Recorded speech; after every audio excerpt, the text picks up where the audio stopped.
L'écho des solutions, RCF. Voilà, donc on continue ce parcours dans le rétablissement des liens familiaux. On est avec Aurélie de Goras-Tarzu, qui est la responsable du pôle rétablissement des liens familiaux, avec Valérie Pilet, qui est la coordinatrice du dispositif itinérant. Alors Valérie, on continue avec vous. Comment ça se passe ? Vous nous disiez que pour rétablir ce lien familial, vous faisiez des maraudes, vous mettiez du Wi-Fi, vous aviez la possibilité de donner un téléphone pour appeler les familles, mais d'abord, si on ne sait pas où est la famille, et si cette famille n'a pas de téléphone, comment est-ce qu'on fait ? Alors voilà, justement, donc il y a une autre possibilité qui est tout autant importante, parce qu'effectivement, si vous prenez, par exemple, sur l'Érythrée, il y a plein de zones où le téléphone ne passe pas, où il n'y a pas Internet. Il y a une possibilité pour les personnes de pouvoir écrire un message, ce qu'on appelle un message Croix-Rouge. En fait, c'est tout simplement un petit feuillet où la personne mentionne les coordonnées du destinataire. Alors je crois que vous êtes, Aurélie, parce que comme on est filmé, je dis ça pour les auditeurs qui pourront aller voir, vous êtes venu avec un petit message Croix-Rouge. On va juste le montrer comme ça, là, hop, à la caméra. Voilà, donc c'est un petit document qui est rempli par le destinataire, qui est une sorte de télégramme, de missive, de comment ça fonctionne ? Alors, télégramme, non, pas complètement, parce qu'on limite pas. Les gens peuvent rajouter, s'ils le souhaitent, une feuille ou ils peuvent une photo, une photo, des dessins. Ça arrive qu'il y ait des dessins. Par contre, jamais on ne fera passer de l'argent ou des documents qui pourraient mettre en difficulté la personne qui est destinataire de ce message. Bien sûr. Et bien sûr, sur ce message, souvent les gens évoquent un peu leur situation, demandent également des nouvelles, et on est quand même assez vigilant sur ce qui peut être mentionné comme message, parce qu'il n'est pas question parce que c'est des messages publics qui sont relus par les États, qui transitent en tout cas, et qui peuvent être transitent. Donc effectivement, la personne écrit ce message, nous on le fait passer au niveau de la Croix-Rouge du pays en question, qui va aller remettre ce document au destinataire. Donc il faut quand même qu'il y ait une certaine réserve dans ce qui peut être mentionné. Et on connaît, donc à ce moment-là, on connaît l'adresse, ou est-ce que c'est envoyé dans le pays ? Et des fois, on ne sait pas l'adresse, et donc le comité de la Croix-Rouge présent va partir à la recherche de ce destinataire pour remettre le message.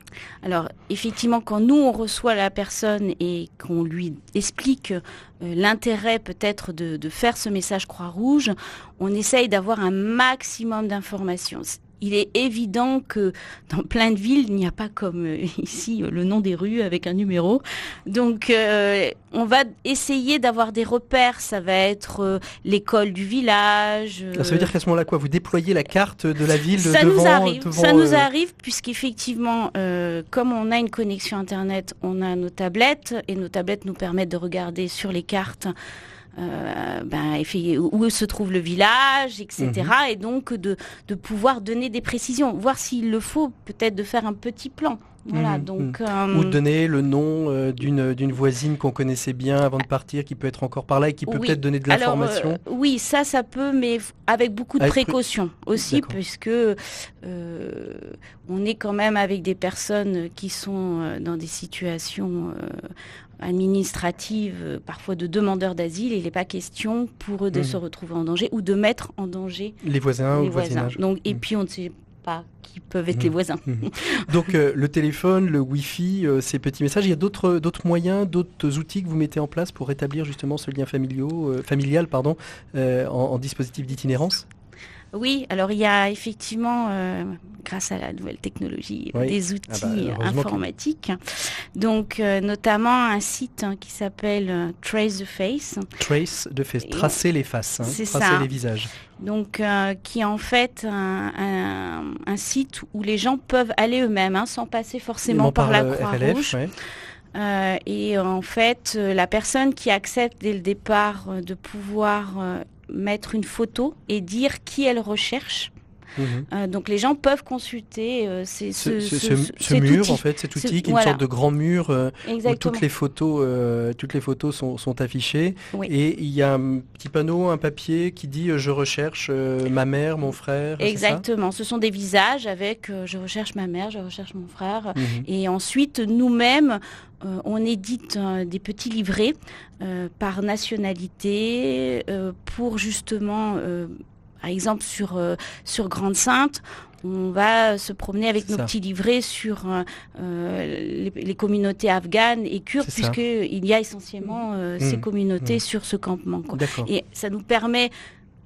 Alors, à des moments propices, en discutant, de pouvoir dire, voilà. Est-ce que tu vois ta maman, ton frère, est-ce que quelqu'un qui te... Et c'est déjà arrivé dans vos maraudes que, mais c'est ma mère. Alors, c'est marrant parce que les gens ont souvent tendance à dire, mais je le connais, lui, il était dans tel pays, à tel moment, etc. Oui, ça fonctionne assez bien. Et des familles, par contre, qui se sont renouées grâce à ça, vous en avez vu? Oui, quand même. Aurélie, vous avez un témoignage là-dessus, peut-être? Oui, tout à fait. L'année dernière, on a deux femmes afghanes étaient arrivées à l'antenne de la Croix-Rouge à Lyon. Elles recherchaient leur mari dont elles avaient perdu le contact au moment de quitter Kaboul. Et donc, le projet était de se rendre en Suède et ces deux femmes se sont retrouvées en France. Donc on avait, au niveau des pistes de recherche, c'était un petit peu compliqué d'orienter ça vers l'Afghanistan ou la Suède. Il y avait très peu d'informations et donc on leur a proposé la possibilité de mettre leurs photos sur ce site internet de façon anonyme et confidentielle. Et elles ont accepté et...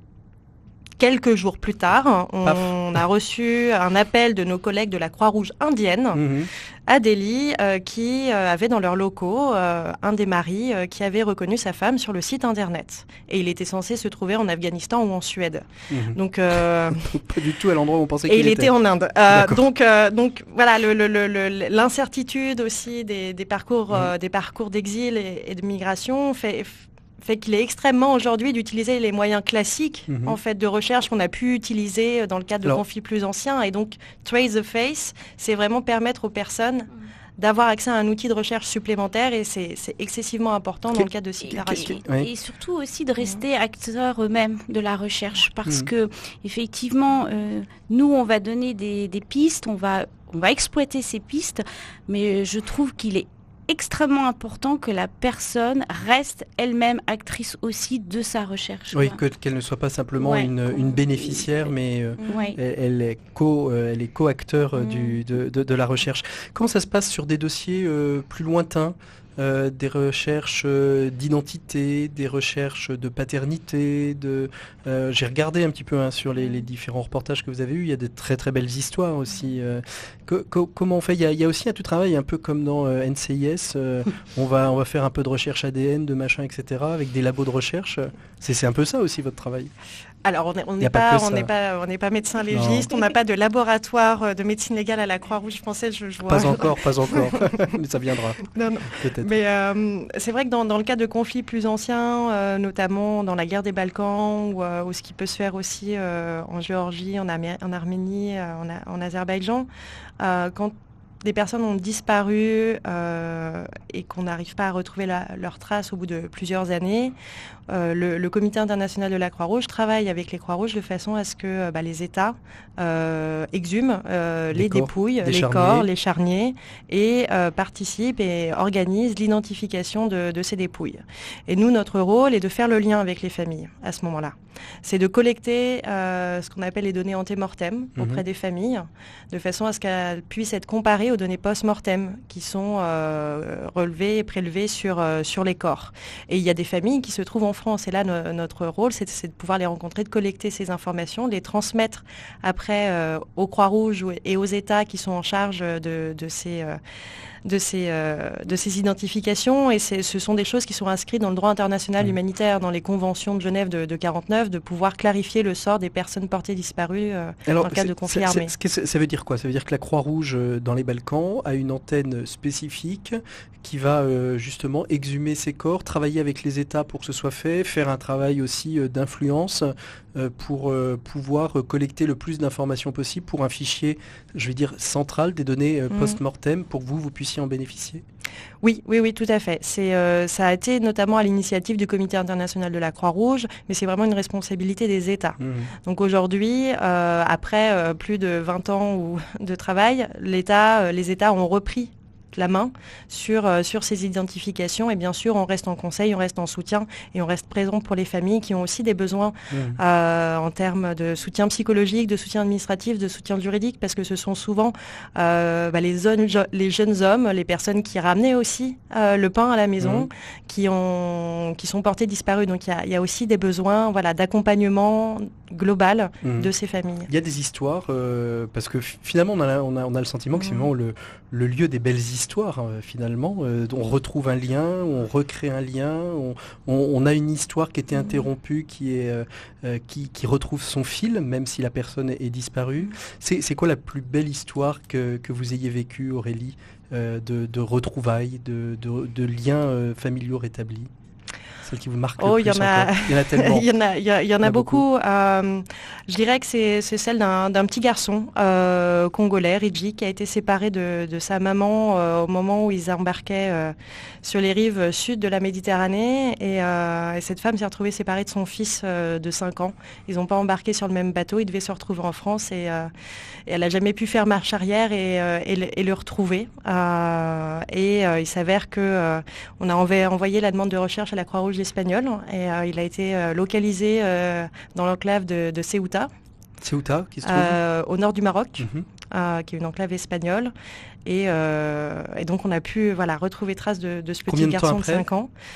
Ça a été relativement rapide parce que ce sont des processus qui peuvent durer des mois, plutôt des années, parfois des dizaines d'années. Là, je pense qu'on l'a localisé en quelques mois.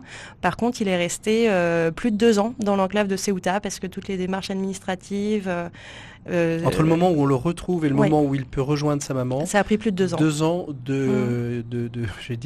d'administratif à régler, de problématiques de quoi, de visa, d'actes de naissance, de toutes ces questions-là. Voilà, aussi de séjour administratif et légal sur le territoire européen. Mais pour un mineur de 5 ans, c'est vrai que ça a été difficile. Et quand il a retrouvé sa maman, il parlait plus français, il parlait espagnol. D'accord. Donc il a été obligé de réapprendre le français. Tout à fait. Et de rétablir, de reconstruire une relation, en tout cas. Allez, on fait une micro-pause, on se retrouve tout de suite après pour la dernière partie de cette émission où on va parler justement de la RLF aujourd'hui, quels sont les enjeux, quels sont les dossiers qui sont en cours pour justement développer ce rétablissement des liens familiaux en France. RCF, l'écho des solutions.